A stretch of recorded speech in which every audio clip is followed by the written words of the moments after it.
Hello sa inyong lahat. Magandang araw. May ayad nga adlaw katong tanan. Kamusta ka mo? Iyaw man kita. Maghayag ng salita ng Diyos. Ang pamagat naton makaong adlaw ay ikaw ang asin ng sanlibutan. Sa talata nagmula sa Mateo chapter 5 verse 13. Introduction. Sinabi ni Jesus, kayo ang asin ng lupa. Sa panahon ng Biblia, ang asin ay napakahalaga. Ginagamit ito para magbigay lasa para sa magpreserba ng pagkain. Ibig sabihin, may mahalagang papel ang bawat mananampalataya sa mundo. Mga kaibigan, mga igmanghod, may 3 punto kitang pag-istoryahan. Unang punto, ang asin ay nagbibigay lasa.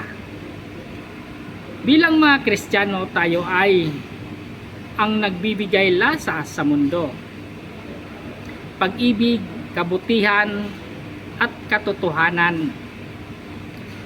Sa isang mundong puno ng galit at kasinungalingan, ang buhay natin ay dapat magpakita ng kabutihan ng Diyos. Pangalawang punto, ang asin ay nagpipreserba. Pinipigilan ng asin ang pagkasira.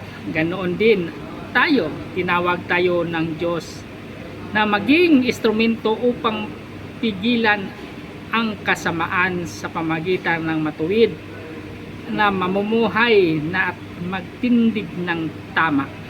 Ayan. Punto number 3.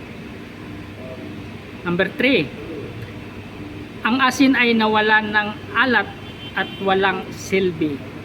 Ang asin na nawalan ng alat ay walang silbi. Ayan.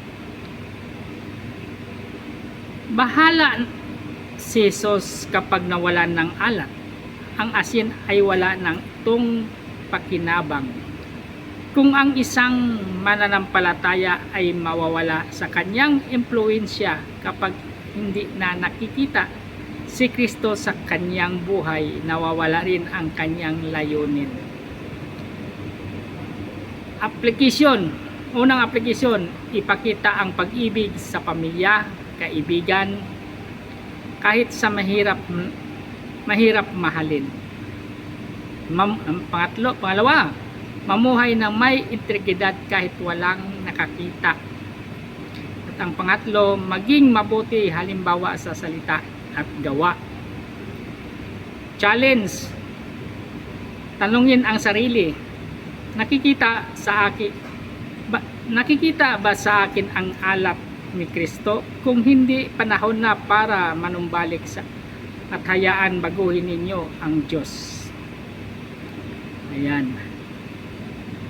Sa ating pagtatapos tayo manalangin. Panginoon, salamat sa palalas na kami ay asin at ng sanlibutan. Tulungan mo kaming maging mabuting impluwensya sa iba. Linisin mo ang aming puso at buhay upang ang iyong pag-ibig ay makita sa amin. Gamitin mo kami para sa iyong kaluwalhatian. Ito'y aming dalangin sa pangalan ni Jesus. Amen. Salamat sa inyong panonood. Ingat lagi. God bless everyone.